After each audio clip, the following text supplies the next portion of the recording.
How's it going, everybody? Thank you so much for tuning in to episode 7 of the StoryShort podcast. Today's guest is Gina Piper.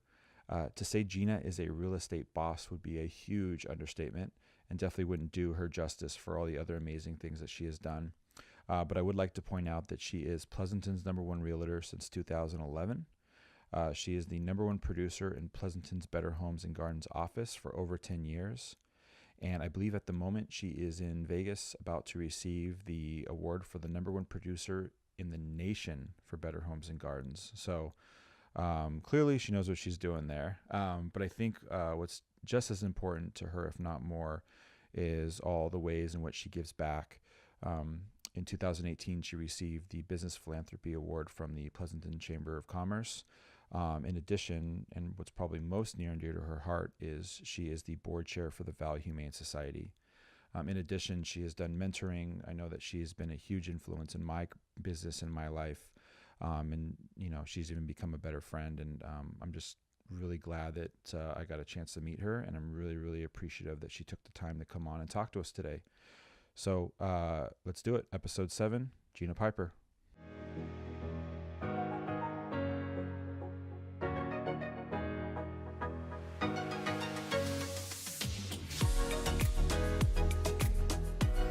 How you doing, Gina? I'm doing very well, thanks. How are you? I'm doing good. Good. How's 2019 treating you?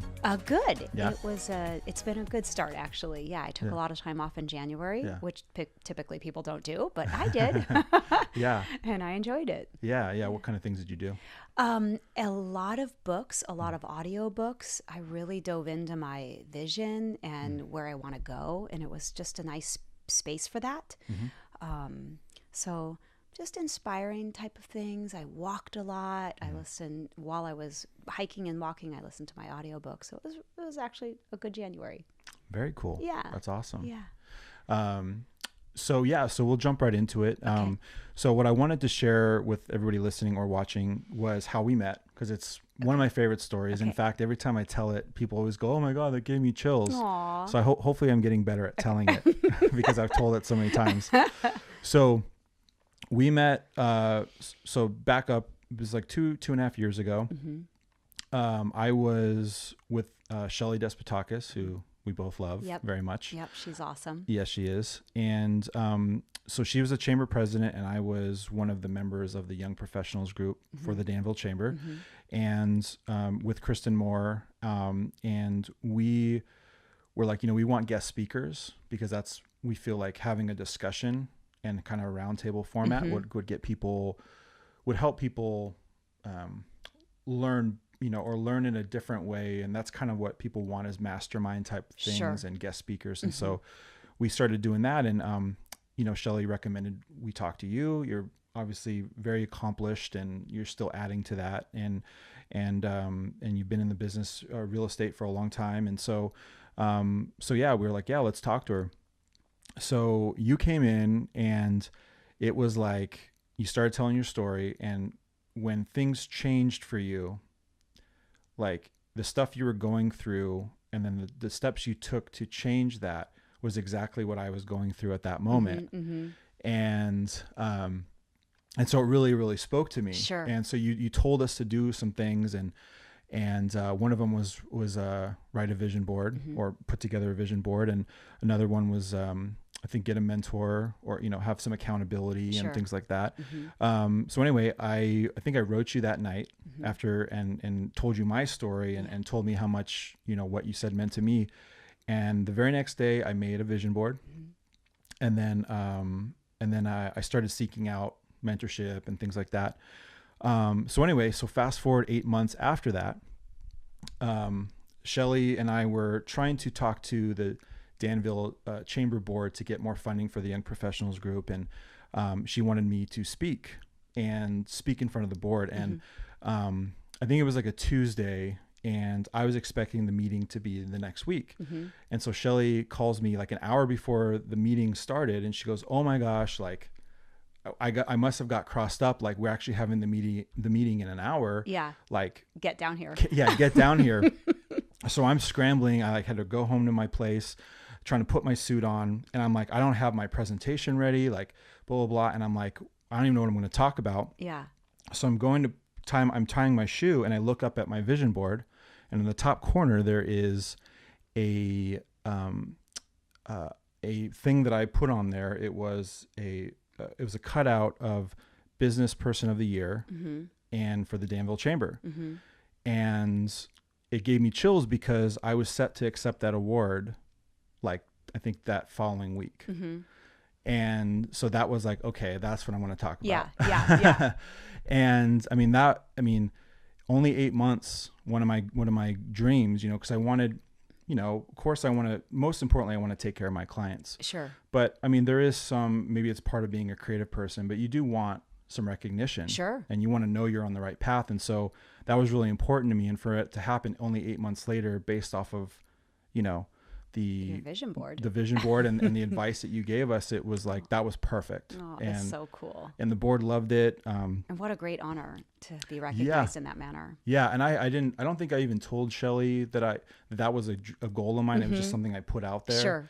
And so for all that happened, I was very honored. And actually I have to thank you because so my dad always believed in me, always, and was one of my biggest supporters. And so that was a moment for him. He was very proud that day. And so for him to see like that his belief in me had paid off or was paying off was really important to me, and it meant a lot. So yeah, I just have to thank you very much for that. You give me a lot of credit, and it's probably too much, and thank you, but no, I mean, cool.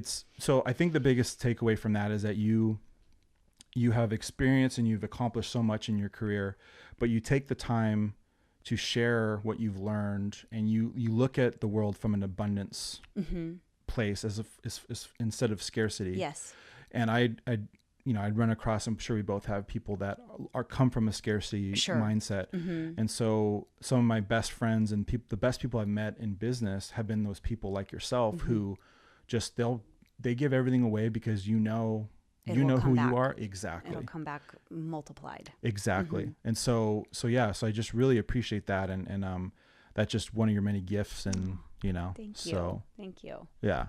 So yeah, for those listening, vision board, yes, vision board. Yeah. All of it. Absolutely. Yeah. So take us through kind of what got you started in the real estate business. Sure. Okay.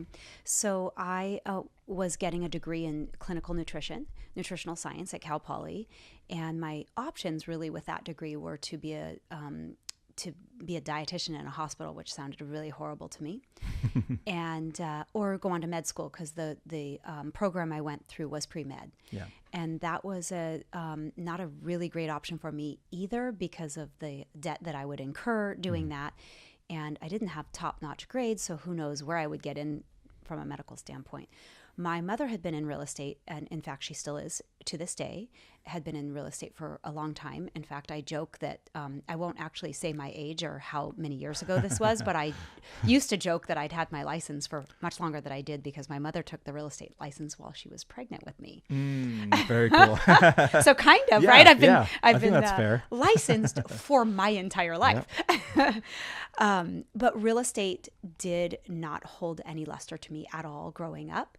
My mom was super awesome, and she was a single mom. So she really worked very, very hard. And back then it wasn't really a woman's career. She worked hard, and as a result, I didn't get to see her a whole lot. And so I had sort of a resentment around real estate. I didn't know what a mortgage was. I really knew nothing, because I never paid attention, because I didn't want to know anything. And I'm in college, and I'm thinking, well, what am I going to do? It's my last year.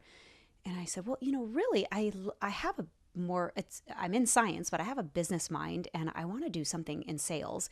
It turns out, I will tell you right now, real estate actually is not sales. But at that point, I believe real estate's not sales. Most people think it is sales. At that time, I thought, I want to be in sales. What should I sell? Well, why not sell homes? And so I called my mom, and she's like, what are you thinking? No, you will hate the business. You've always hated the business. Yeah.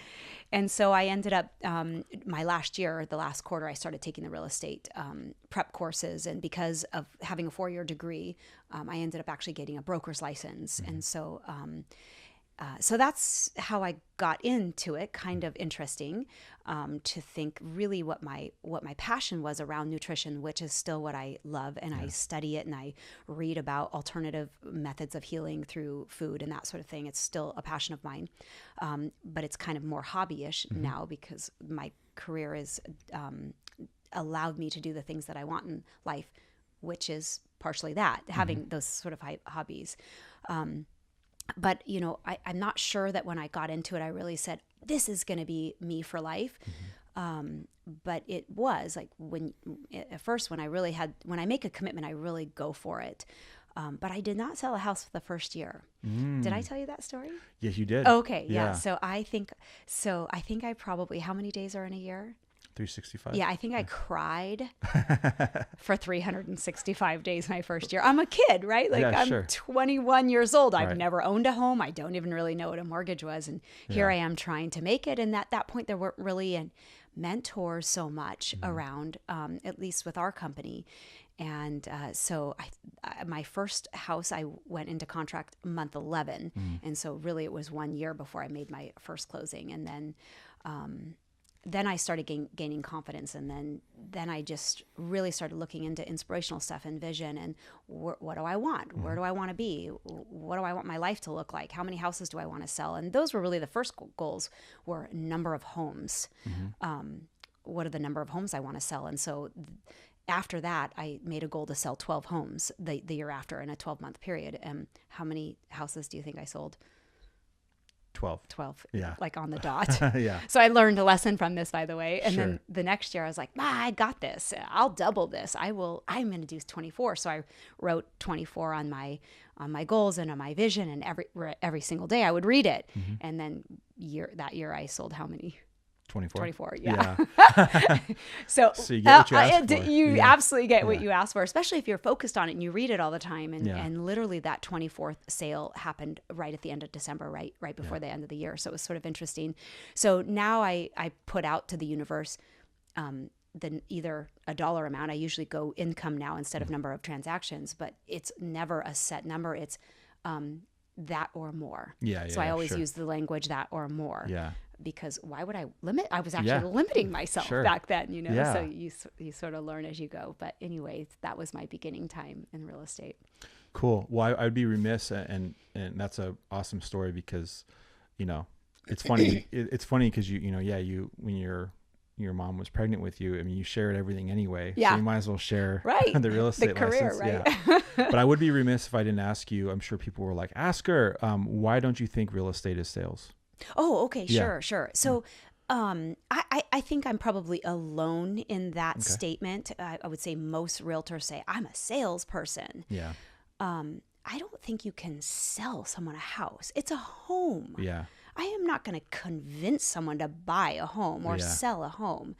I feel very strongly about that. Yeah. I'm here to facilitate the process. If I'm representing a seller, my job is to get the highest amount of money for them and do the best marketing and have their house show in the best light. Yeah. When I'm representing a buyer, I'm going to guide them and answer all their questions and negotiate on their behalf, but I'm definitely not going to try to get them to buy something. Yeah. That is up to them. Right. So I don't feel like it's sales. I'm not trying to sell someone a home. Yeah. That's so personal. Yeah. It's your residence, Yeah. So no, I love that. That's definitely a fresh take on I mean, sales in general, but also real estate, because I think most real estate agents identify themselves as a salesperson, like you said. And you're right. Yeah, you're there to answer questions. You're there to help them find. You're there to help them find something. But that's up to them. Sure. And you're not really, they find homes themselves these days with the internet. They come to me after. In the beginning, when I was first starting, they would rely on me to, what homes are we going to look at this weekend? And we would get in my car. We don't get in my car now. I drive a 2-seater, right? I haven't driven a sedan and I don't even know how long. Yeah. They find the homes and then come to me, and then I help them navigate through the process. And if it's at a very competitive situation, then in that case, obviously, I'm helping them figure out what the best terms are so that we can put ourselves in the best position. If it's not a competitive situation, then we're trying to get the best price possible, you know? So Yeah. that's kind of where my skills come in, but certainly not to try to convince them to buy anything. Yeah. Cause you're not trying to force them, you know, it's really up to, it's their timeline, Yeah, you know, and absolutely. yeah, no, that's a really great take. And do you feel like that's one of the things that has really kind of set you apart, you know, considering all that you've accomplished and all the accolades and awards? Is that kind of that does that feel like that, or? Maybe. I Yeah. think maybe, I'm not really sure. I think really no one can sell a house. And I think, so in that case, yes, because I think a consumer would feel that if you're trying to push them, Yeah, you should buy this home. Right. Yeah. I often say, I want you to find the home you love. And there's been many times where I've said, I don't think this is the right home. Just because the vibe I'm getting from you guys, you're not really super into it. Yeah, but we're super scared. We're not going to get into something. And like, but you might be buying the wrong house. So sometimes I actually talk to people out of buying a home. So maybe that sets me apart a little bit. Well, considering the commitment financially, the years, and all that is involved in buying a home. Yeah. I mean, I think I just love that approach, because it's like they have to be sure. Sure. Yeah, it's You a know? pretty darn big investment. Yeah. The biggest one you have Exactly. in most people's cases. Yes. Yep. Yeah. So to give them that autonomy and not to be pushy and all that, I think probably is pretty huge. And I don't know that I've come across, you know, I haven't bought a home yet, but as far as the people I interact with, I don't know that I've met anybody that's super pushy when it comes to that. But but I also do feel like there might be people that have that. It's a sale. Salesy. It's sales. Sure. You know. Sure. Because especially if you're handling multiple transactions, Sure. you kind of want to start closing them so you can free yourself up. Yes. And, you know, so I could totally see how that is. Sure. Yeah. And so, is there any, like, what would you say is probably your favorite story or favorite maybe moment from your career so far? It could be a story of somebody finding their dream home, or, you know, and that, you know, maybe it was tough to find one and it took a couple years, or I don't know, anything that kind of steps into your mind. I'm kind of putting you on the spot. Yeah. A favorite story. Well, I don't know. I'll share a story that was somewhat more recent, a couple, maybe 2 or 3 years ago. Sure. I don't know if it's a favorite, but I'll just share it. Yeah. And actually, you can really relate to this because of what you do. So this is perfect. Oh, cool. It has to do with video. And sweet. I've been in real estate for a long time, and sometimes I get sort of stagnant and bored, and I just want to be creative, and I want to do different stuff with marketing, and I owe it to my clients too. Like, I feel like a lot of people are doing the same stuff. So what can I do that's different? And I had a high-end listing up in the hills of Pleasanton, and I built a really good rapport with the client, and I said, I really want to do a video with actors. And not all clients would be into that, but you've never done it before. You know, how is that going to help me sell the home? And anyway, we did it, and it was fantastic. It was so fun doing. The client was super excited. We actually used his cars. He had super high-end cars. So we had his cars in the video. It was just really, really cool. And you can attest to this. Video is huge. Video is huge. And so he allowed me the space to be creative and put this together. And it went viral. And the buyer, I did not represent the buyer on this. I just represented the seller, but the buyer saw the video on social media, and they were looking in Fremont exclusively. They saw this video. They were at the door before the open house that weekend and bought the home. Oh, wow. So they weren't even looking in Pleasanton, but that video drew them in to get to the house. And it was a lifestyle that I was selling in the video. Not so much the house, lots of footage of the house, but much more so of the lifestyle, swimming in the pool and hiking in the trails behind in the downtown and that sort of thing. So that was kind of a fun story. Yeah, no. And I'm glad you brought that up. It's actually really cool that you did, because you were, I mean, in my opinion, you were out in front. Because, you know, I consume a lot of video. I'm always looking and watching for ideas and seeing what everybody else is doing. And that was the first time I saw a quote lifestyle video in real estate. Maybe somebody else did it across the country or maybe even the market. I didn't see it. But you were the first one that I was just like, that is cool, because you are selling a lifestyle. or you're showing what the possibilities could be for you if you buy this home. And I loved it. Yeah, and it inspired me, and I actually did one for a client in Los Gatos, and they loved it. The client loved it. Yeah. And, but it's funny because a lot of real estate agents don't like to do those. Yeah. I'm not sure. And I know it's financially, it could be more of an investment. It's very expensive. Yes.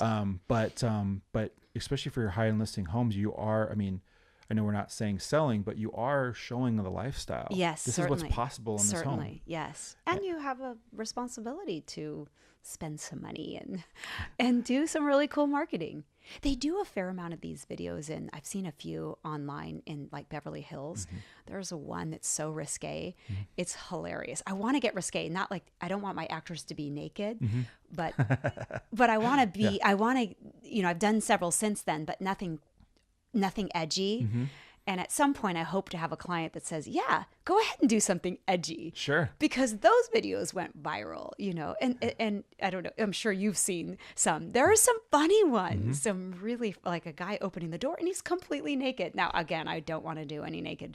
None of my actors should be, it's not the area. Pleasanton is, in the Tri-Valley is certainly not the area for that, but it can be fun and creative. So I think lifestyle videos are really awesome, and I think for those listening, you can hear from Gina that they're the way to go. Work. Yeah. If you mm-hmm. can, you know, if they're in the budget, sure, so to speak. Sure. So you're a real estate agent, you know, following in mom's footsteps, mm-hmm. and how was the first few years, and kind of, you know? Yeah, first few years were very good actually. For a while, I bought my first condo, which was really exciting, and I felt like I needed to do that. Here I am selling homes, and I didn't even own a home. Right. So that certainly was exciting, and I feel grateful that I was quickly at selling a lot of homes. Yeah. So I was sort of at the top of my office, which was really cool. Yeah. But all the while, I would always try to meet with top producers and what are you doing and what are your suggestions? And I always want to learn still to this day. I always want to learn. I'm always trying to learn new things and just get better and hone skills and that sort of thing. So everything was very good for a few years, very good. And then I ran into a little bit of a hiccup. Do you want me to share that? Yeah, okay. Yeah. Not a hiccup, just a life change for me.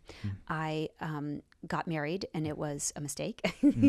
Yeah. And so thankfully I fairly quickly got divorced. Yeah. But I was in the relationship for a couple of years, and it I wouldn't say it rocked me, but it put me in a place where I felt like I don't want to repeat my same patterns over, and I need to do some work on myself, some healing, and figure out, you know, what I want. And mainly I just didn't want to repeat those same patterns and get into another relationship like that. So I was in an accountability group at the time, which I feel so strongly about. I'm just huge on accountability. I still do it to this day. In this career, we don't have accountability. And so I like being held accountable. I like holding people accountable, and well, actually, I more so like people holding me accountable. But it allows me to kind of put it out there to someone to declare, so to speak, of what it is that I want to accomplish. And then once I've declared it, it's out there. So now I have to do it. Yeah, so exactly. I love accountability for that reason. But anyways, I was sort of discussing with my accountability group at that time. We would all meet for once a month, and it was an all-day thing. And I was discussing, I was like, you know what? I think I want to maybe move to Hawaii. And everybody went wild, like, radical sabbatical, you should do it. Yeah.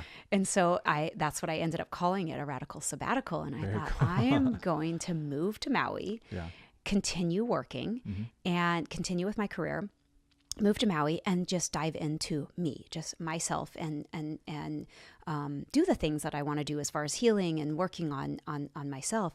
And at the time, there were two airlines, both shortly went out of business, and I think this is probably why. But there were Aloha and ATA. Okay. And ATA had this deal for $3,000. You paid $3,000, and for 12 months you could fly back and forth as many times as you want. It didn't matter if you flew literally every single day. Wow. Back and forth. it was $3,000, and you just go online and, oh shoot, I need to get home tomorrow for a listing appointment. Yeah. So I'd go online and book my plane and jump on a plane the next morning. So it turned out that I went about every 2 weeks. So I would fly to Hawaii, I'd fly to Maui and be there for about 2 weeks, and then get on a plane and fly back. And remotely I could take care of a lot of business while I was there. My business did slow down, and I did lose some, and that was okay. I was in a healing part of my life. So definitely slowed down and definitely lost some business as a result. Again, that's okay. But every time I got on a plane, I couldn't believe how excited I was to get on a plane, because I'm either going to Maui or I'm going home to see my friends and my family. And so every time it was really exciting. But I did this for 5 years. And when I first got over there, I didn't even know where I was going to live. And I was just sort of winging the whole thing. And of course, my parents thought I was absolutely nuts. You can't, nobody can move and still keep up their career. And why would you leave? And I think they were also afraid I'd fall in love and never come back. Sure. I did actually get my license there in the state of Hawaii, but I hardly did anything there. Really, I focused on my business here. But that's in the Tri-Valley. Yeah. Yeah. Okay. Yes. Tri-Valley, Danville, San Ramon, Livermore, Pleasanton. Yeah, sure. Yeah. So, I did a vision board right off the bat, and on my vision board, I put Deepak Chopra, his picture, and Wayne Dyer, and all the things that I want to do. A lot of them sort of beach related. Yeah. A lot of pictures of yoga poses and that sort of thing, but not everything. Flowers and that kind of thing. Stuff that I wanted at home as well, like a specific home. Not a specific home that I wanted, but a picture of a home that was something that I would want in the future. That sort of thing. So not that long after, I'm doing yoga. I don't know if I've ever told you this story. I think I know where you're going with this, but let's... Okay. So not that long, this is like the power of vision and the power of vision board. Not that long after I was there and I had done my vision board, I'm doing Bikram yoga, which I actually don't even like doing anymore. It's just it's really hot.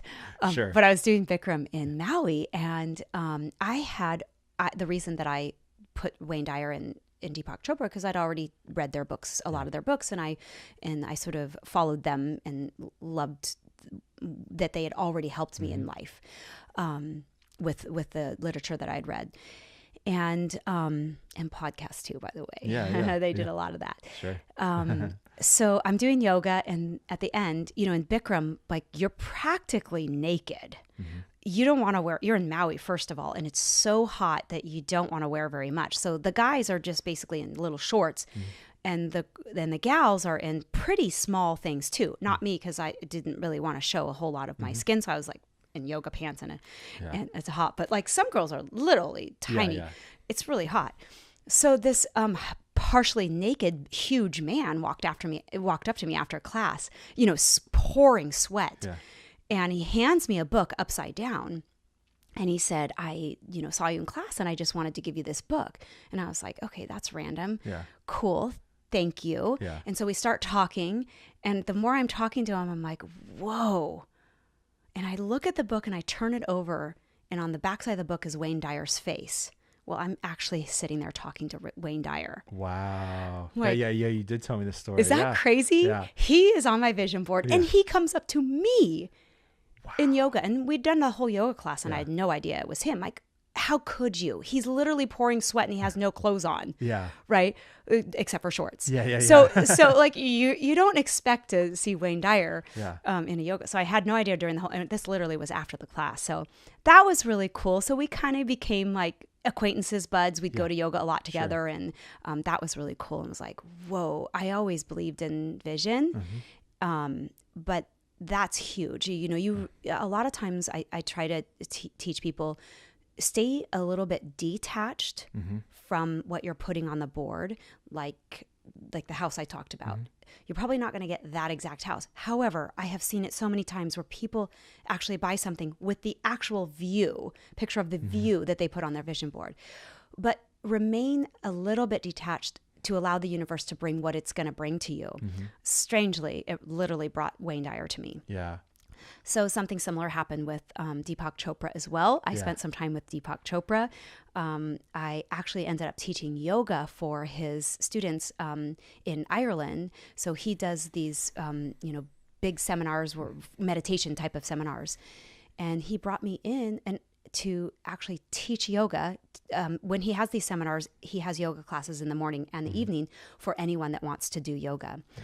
I taught yoga to his wife, Rodda, which was really cool. Yeah. And just his students, thousands, like the room was enormous. So that was really cool too. And to actually spend time, I was in a Rolls Royce with him at one point. Oh, wow. That wasn't planned, Yeah. But we both showed up in Dublin, Ireland at the same time. And at the airport, and I don't even know how it happened, but somehow Deepak and I are in the back seat of a Rolls Royce. That's not the way I would travel. Right. It's the way I want to travel Sure. to the hotel, but Yeah. somehow I'm in there with him. So that was really cool too. But of course he was on his phone the whole time. He's a funny guy. Like he's actually really attached to his phone. Yeah. Which is interesting considering, yeah, mindfulness. him. And Yeah. all that stuff. But he's a businessman too. He's a businessman too. Entrepreneur and all Absolutely. that, Without a doubt. So more things like that just started to come to fruition. I do enjoy telling those two stories because it's so specific. Yeah. And they were my kind of mentors, Yeah. without even knowing them, they were my mentors. And then they actually became face-to-face sort of mentors in my life. So that was kind of cool. Yeah. You told, so at the chamber event where I met you, you I don't remember those exact details. Sure. I do remember Wayne Dyer and that you met them and you'd asked to meet them Sure. to the universe, but the detail in which he came up to you and like you were drawn to each other. Yeah. It's crazy. It's crazy. totally crazy. And I want to point out for those listening. So after I met Gina and then I accomplished, Business Person of the Year for the Danville Chamber. Since then, I'm almost done with my vision board. Like, I mean, it's like halfway done. And some of the stuff that's on there, I don't really want anymore. Sure. So it's like, but the stuff I really want, I've done. Yeah. And so it's not hocus pocus. Sure. It's not, I mean, it happens. Yeah. And I am detached because I made a copy of it for my place and I made a copy of it for my office. And I don't sit there and stare at it. I don't sit there and think about it all night. Like I want it to happen right now. Yeah. It's just like, it's there. Yeah. I know I want it. Yes. And it happens. And but the other thing too, is I do the work and I put myself in position to bring those things into my life. It's not like you just, there's a great episode of, and for those familiar with, It's Always Sunny in Philadelphia, and they did an episode where they made vision boards and it was all mansions and, and all that. And it was just like, well, you just put it on there and you get it. Yeah. You don't have to do anything. You just put it on there and you get It's it done. right away. Yeah. And it's, I mean, certain things maybe happen like that, Sure. but for the most part you have to put yourself in a position to where that stuff can enter your life. It's not just, you just ask and it comes. Sure. Sure. Yeah. So anyway, sorry. So continue. Oh, that's yeah. okay. Oh, I don't even know when I put their pictures on my vision board that my intention was to even meet them. Yeah. I don't even know what my intention was. I think it was just more of that. Yeah. More of that that energy of the Wayne Dyers and the Deepak Chopras, but how crazy that it came to fruition. One of the other things I had a vision for, and this is actually a more recent story, but sort of similar with Wayne and Deepak. Do you know who Mike Dooley is? No. He's written a lot of books too. He does something called the Notes from the Universe, which is an email that I've gotten for 15 plus years. Every single day I get an email that's some really cool, inspiring thing. And oftentimes it's what my goal is built into it. So I can go into the system and say whatever it is that I want the universe to bring. And so oftentimes it's built in, like some inspirational thing that you'll have that. Anyway, I love to travel, and I love to travel to more third world type countries. Okay. And Vietnam was something I really wanted to go and spend time in. And so April of last year, I get the Notes from the Universe, but he also sends other emails out. He does a lot of trips. That Mike Dooley does a lot of trips. I don't read any of them. I just, email. We get so much. Sure. I'm like, delete. Yeah. I delete everything. I read the notes I read the one thing every morning. But the other stuff, like his programs or that kind of thing, I don't read any of that he's selling. I don't read any of that. And one day I happened to just open up one of them, and he's going to Vietnam. I'm like, oh, really? Yeah. I've never opened any of his emails other than the notes from the universe. Yeah. And he's planning a trip to Vietnam. So I was like, done. Yeah. So I went to Vietnam with Mike Dooley last year, which was, wow. excuse me, very cool. That's really cool. And, Yeah. and how was Vietnam? Well, awesome. It was a trip, excuse me. No, it's okay. It was a trip through Vietnam and Cambodia. Oh, wow. And I hadn't planned on Cambodia, but I actually fell in love with Cambodia more. Oh, I'm wow. going to cough a little bit more. No, that's okay. Sorry. Yeah. Yeah, it's funny because I've had friends that have gone to Cambodia, Indonesia, Thailand, Hong Kong, and I have other locations on my list first. But I think eventually at some point I would like to see some of those countries. Yeah. But it's cool though. It just really goes to like, again, the way you get drawn to experiences, or you get drawn to people.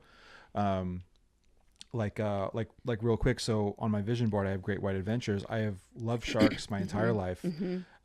Just so happens that the hockey team that started in San Jose was the Sharks after I'd already fell in love with the fish. So loved them my entire life. And I've definitely put out there that I wanted to eventually cage dive with them and see them up close. And so then, a guy named Ewan Rannikin kind of emerged, and he knows a lot of my friends, and he goes there several times a year with Great White Adventures, and he takes photos of sharks. Yeah. And so we started talking. Right. And we became friends, and then he actually helped me out with a video project I did a couple weeks ago, and he set me up with the people at this company, and they're just like, and now I'm going. Are you in a video? Yeah. Oh yeah. Oh, I cannot wait to see this. Well, I asked. I'm so excited. I'm pretty sure they'll let me because they let you bring your cameras. And stuff. Sure. But I'm asking for like full access. Like my camera. I'll bring audio equipment. I'll talk to people. I'll like.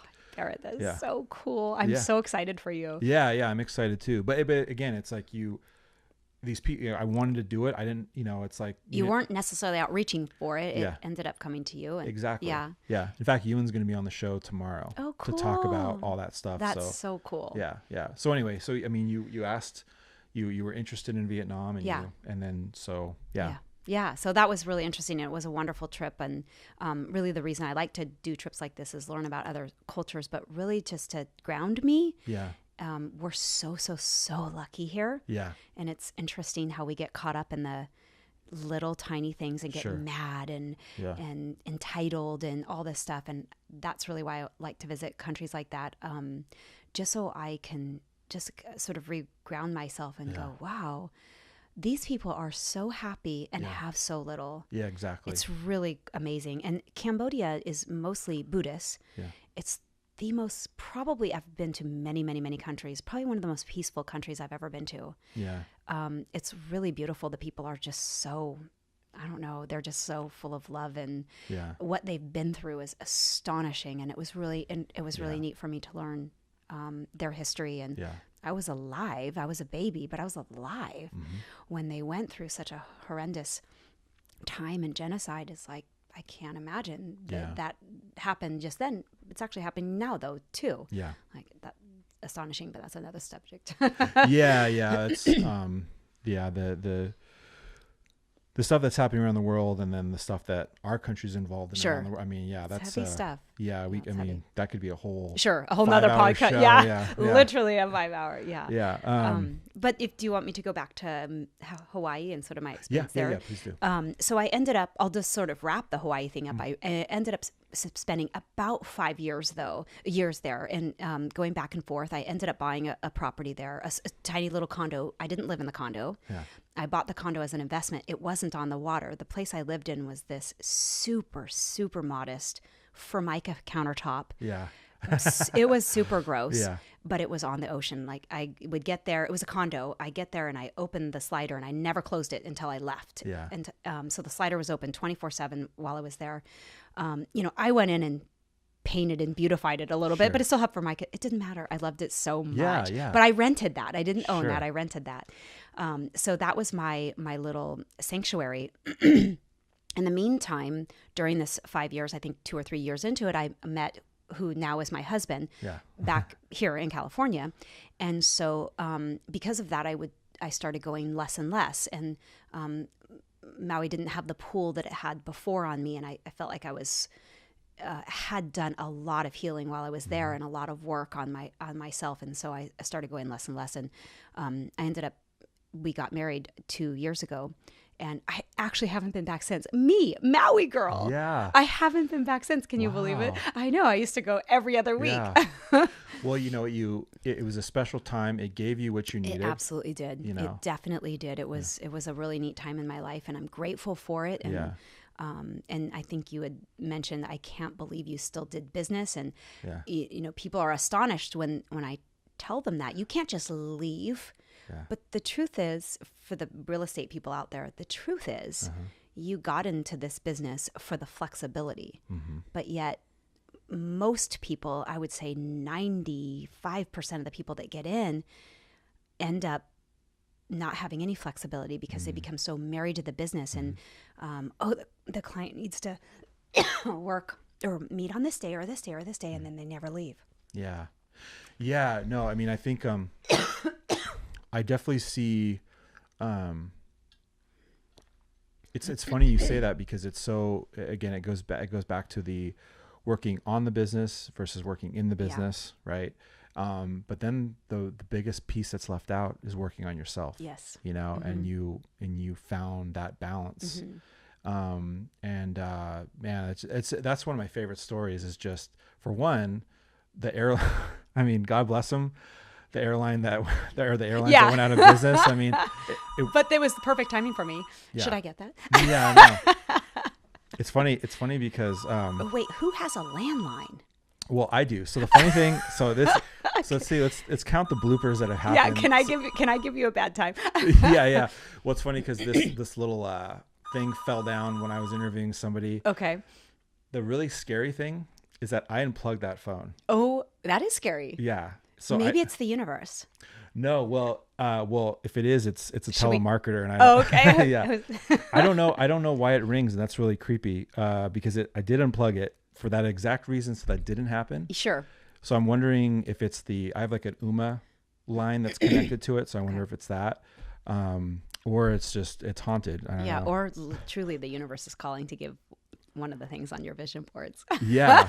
Well, because if it's not plugged in, that is a bit creepy. Right. Exactly. I hope it's the Oscar. Yeah. If they call me, no just doubt give me an about Oscar. it. Okay, cool. So Gina, what would be some advice or, some guidance for, maybe the real estate agent that's just starting out or a real estate agent that's stuck? Maybe because you had said that, the first year you didn't make any sales. Yeah. Of course you started planning, and asking for a number and it all evolved from there. Sure. But maybe for somebody starting out, what would be something that some advice that you'd want to give to them? I would say a couple things. Maybe stick with what was the reason that you got into the business for. And usually there's one of three things or all three of those things. And stay with that because as I mentioned before, and I've said in so many talks before, people get so far from that. They get in the business and they get in the grind and the rut of it. So to stay focused on what it is that you want. And then I would say probably my advice might differ for others. And so it might resonate with some and maybe not with others. Not find a niche, but find kind of an area that you want to focus on. Some people really go out to so many different areas. Like, and I'm not just talking geographic. I'm talking commercial, residential. I'll sell anywhere in California, and that's okay. Yeah. That's okay. For me, it wasn't okay because I felt like I couldn't represent my client if I didn't know the area. So if someone wanted me to represent them they found a home in a different city, I'm not going to do it. I'd rather refer them because I don't feel like I can represent them in their best interest. And it takes away from my clients that are local. Yeah. So I like to sort of hone in on what it is, what type of people that I want to work at? Let's go there, actually. Yeah, sure. Okay. For many years now, I have written in my vision statement exactly the type of client I want to work with. Motivated clients that truly do want to buy or sell, clients that respect my time. I actually write out exactly the traits that I want in a client, because I don't want a client that disrespects me. I don't want a client that talks badly to me. We've all been there. Yeah. Some clients can treat you quite bad, and we take it. Yeah. And so get so clear on where you want to go, what kind of people that you want to work with. That was actually a game changer for me. And I'm glad we're talking about that, because I forgot about that. I think it's such a huge thing to literally describe the type of people that you want to come into your world when you're selling real estate. And then suddenly you get to keep that flexibility because they do respect your time. They're not calling you at 10 o'clock at night. And I am telling you, if you do not define that, they will. Sure. They will. And we let them. Yeah. So I only want to work with people that respect me, respect my time, and listen to my advice, and you know, that sort of thing. So just putting a vision together in writing. A vision board is a little bit different for some. It could go together, but a vision statement is so there's three things that I do. Goals, which I actually don't call goals, I call commitments. Goals are, in my mind, are, gee, this is what I want to accomplish. I want to sell 50 homes. A commitment is you're 100% committed. This is 50 homes is what I want to sell. I'm committed. So nothing, when you are truly committed, truly, the language, when you're committed, nothing's going to get in the way. And so I use the term commitments instead of goals. So I have commitments, and then I have my vision statement, then I have my vision board, and they all serve a different purpose. And they all should evoke emotion, by the way. That's a really key piece. Is you can be looking at your vision board, and if it's not evoking emotion, it's probably not going to come to you. So to really feel yourself in that space, to really feel you holding that Oscar in your hand, what does that feel like? So when you're looking at your vision board every day, that's an Oscar, right? Yes. Okay. I don't have TV, so I don't know like the you. movies versus the singing and all that. So I haven't had a TV in, I don't know, forever. I just don't do TVs. Gosh, we'll have to have you on again to talk about all those little things. That's interesting. I mean, I know so many people that do that, and I think that that's awesome. I think for me, it's hard just because of the industry I'm in. Of course. But absolutely. If I could, I would. Yeah, totally. absolutely. For you, that's a totally different story. But for you, if an Oscar's on your vision board, to like, what does it feel like to be holding it, to be, you know, raising it in the air when you're up there thanking the people that you want to thank. That's really getting into it, and you will get an Oscar. I believe that in my heart of hearts. So evoking that emotion in all three of those aspects: the commitments, the goal, the vision statement, and the vision statement just is more detail. More so than the board. The board are pictures essentially, and quotes and that sort of thing. So.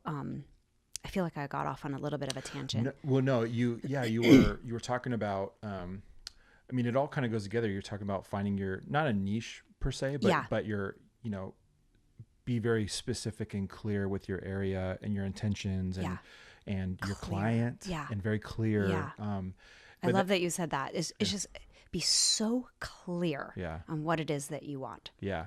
Cause I think a lot of times, and I did this when I first started out before I met you, in my mind, it was just like, well, I just want to do video, you know, and I did a lot of different video that I didn't necessarily want to do.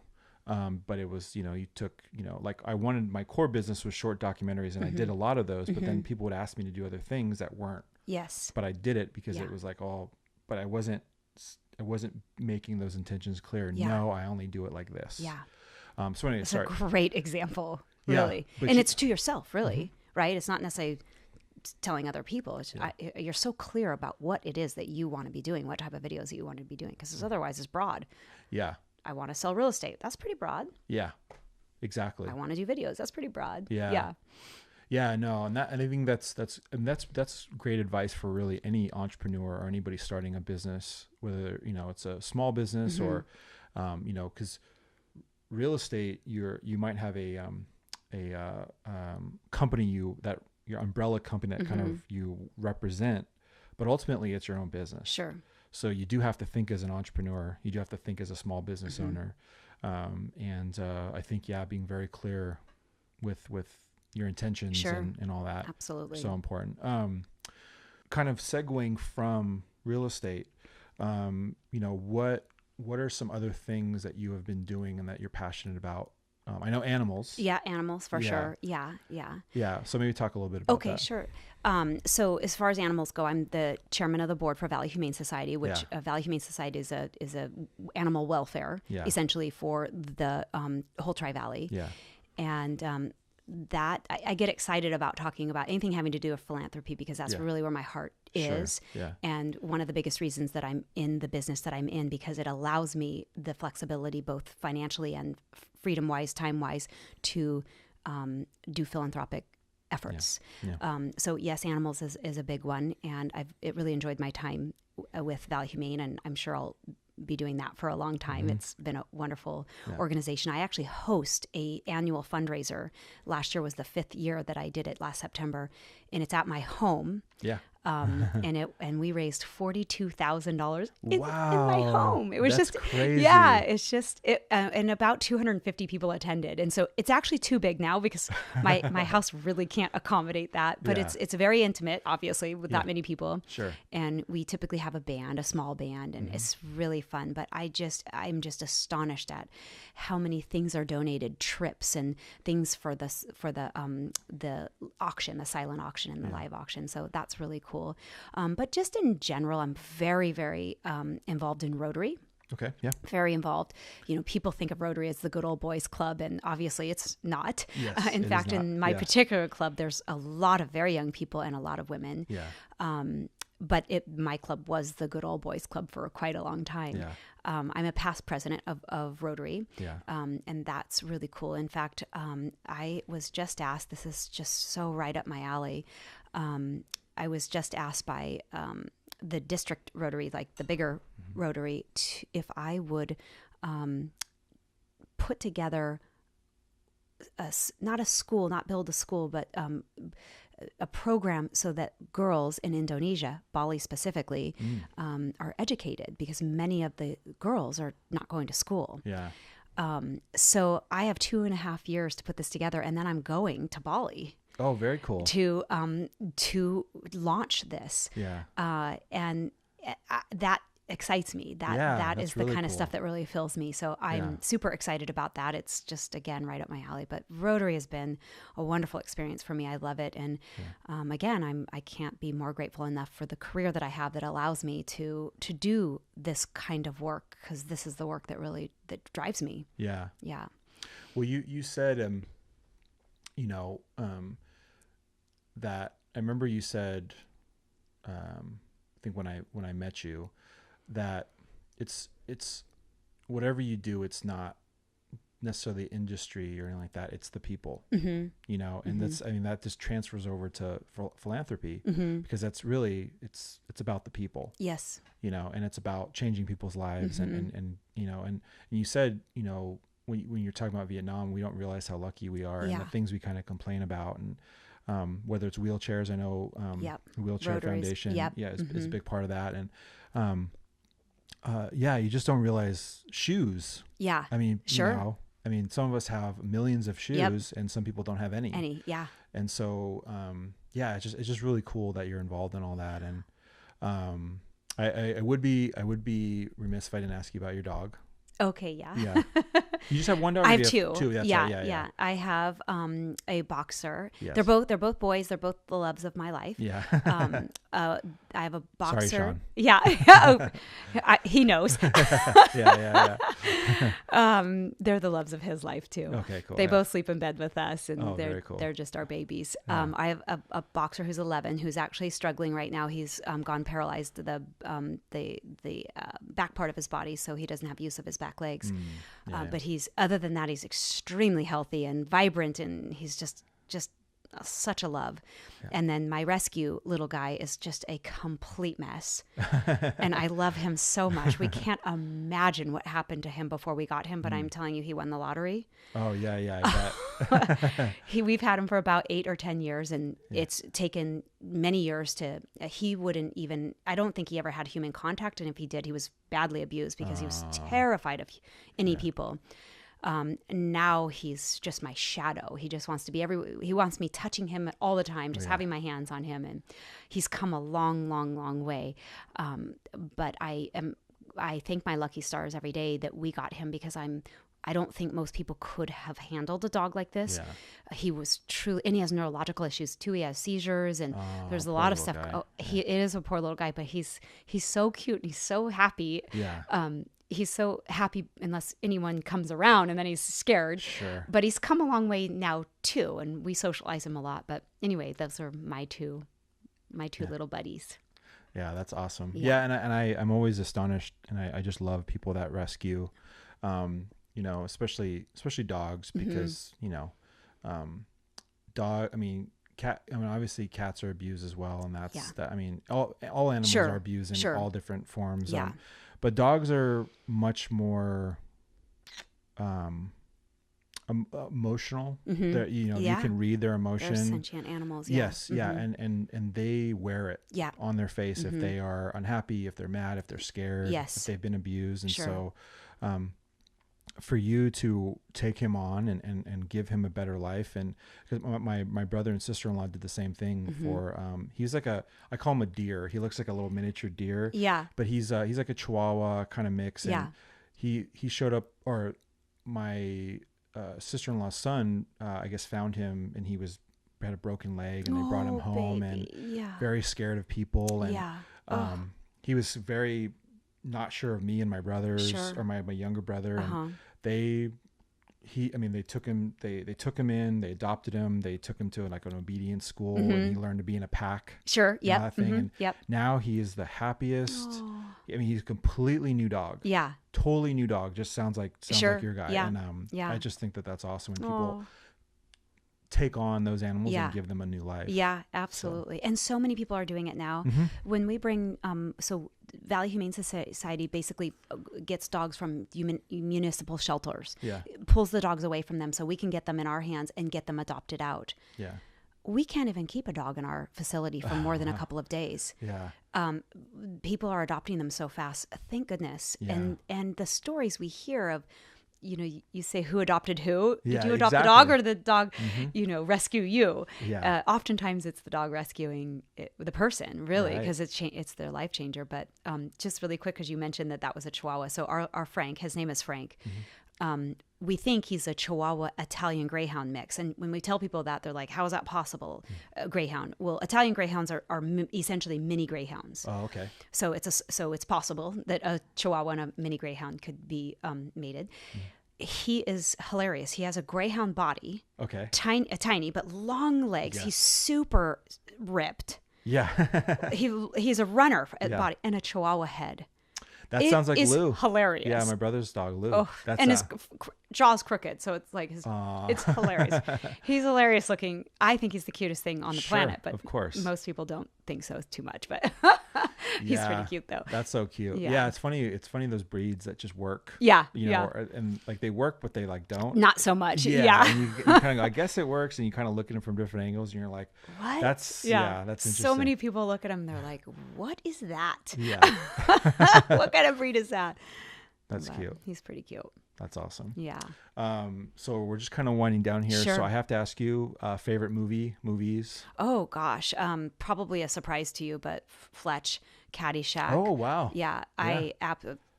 Groundhog Day. I mean, those are just the classics. Oh my gosh. Yeah. Yeah. Fletch is, I don't even know why. It's one of my favorites. I shouldn't say this on film, but Friday. Have you ever seen the movie Friday? Of course. Oh, okay. Yeah. It's one of my favorites. Don't judge me. No, that's a great movie. That's a classic. It's hilarious. Yeah. I think I pretty much know every line from that movie. Oh, very cool. Yeah. So probably people are surprised when that was quick, right? So that's what's fun about us is I didn't know any of the questions you were going to ask me. That was a quick answer. Yeah. I definitely know what my favorite movies are. That's cool. Yeah. It's a struggle. It's a struggle for me because I watch so many movies and it fluctuates. Yeah. Because like, I think Jurassic Park probably is one of my ultimate favorites, just because Spielberg's my favorite director. Sure. And then I grew up with that movie and the wonder that he showed what was possible, Sure. all that type of Yeah. stuff. But there's times in comedies or like, cause I've watched them so Yes. much, you're like, no, Yeah. that's kind of my favorite movie Yeah. right now. Yeah. But Friday I was not expecting. Yeah, I'm sure. But that is a classic. Those It's are hilarious. It's just, in fact, my dad liked Friday. Yeah. Is that right? Yeah. That's Yeah. funny. Yeah. Yeah. I wouldn't even my mom, I would not Yeah. have her watch that. She'd be offended. Yeah. It can yeah. be pretty offensive. Yeah, sure. Yeah. It's, it's just a different sense of humor. Yeah. So, Yeah.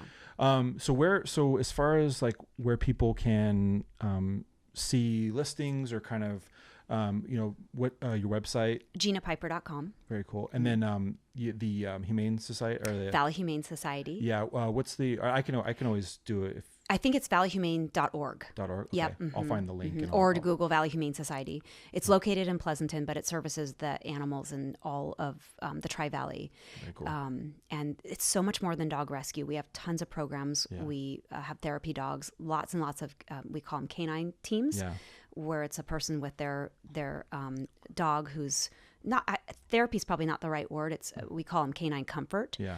But we bring the dogs to the library for kids that are struggling reading, so that they have this dog to read to and not have to feel self-conscious to read to people. Okay. One of the newest things we're doing is bringing the teams, the canine teams, to Alameda County court system. So people that are testifying or children that are testifying have this animal to touch and pet. And it is amazing. I've seen stories where they're trying to testify and the dog feels it and puts his head on their lap. Oh, that's so cute. It's really beautiful. Yeah. Yeah. So- Dogs are just amazing. They really are. They feel Yeah. and sense, and it's crazy. Yep. Do you have I meant to ask you before we started. Do you have an Instagram for your real estate business or? You're gonna think this is crazy. I do. I don't. My assistant takes care of it, so Okay. I think it's just Gina Piper or maybe Pleasanton Real Estate. Isn't that terrible? No. That's pretty common, because well, if you're unplugged, Yeah. like, and you don't have a person or you have Yeah. a person for that, it's easy to kind of just, Yeah. Yeah. but I'll find it and then I'll post Sure. it on there. Yeah. Okay. Perfect. Yeah. Well, cool. Well, Gina, thank you so much for being on. I really appreciate it. Thank and, you. Thank you for all that you've done for me. And Oh. I know you don't want to take credit for it because that's not who you are, but I'm going to give you the credit Thank because, again, you put yourself out there and you acted from a place of abundance and you wanted to share your story and your gifts and the things you've learned. And that helped me take it to that next level for my own business. And now with this podcast, I'm trying to do the same thing. Oh, I love that. By sharing your story and other people's stories to help other people who are stuck or Sure. are in a difficult place. So Pay it forward. exactly. So again, thank you so much for being on. Thank I really you. appreciate Truly, it. you are one of my favorite people, and you're just such a class act. I love the work you do. You're creative, and you're just crushing it out there. And Thank you. It's a pleasure to be here. So thank you. Awesome. Thank you so much. That means a lot. Absolutely. Well, thank you to everybody that's listening or watching. Make sure if you haven't already, follow us on SoundCloud, follow us on YouTube, follow the Rodda Films Facebook page, and we'll see you next time.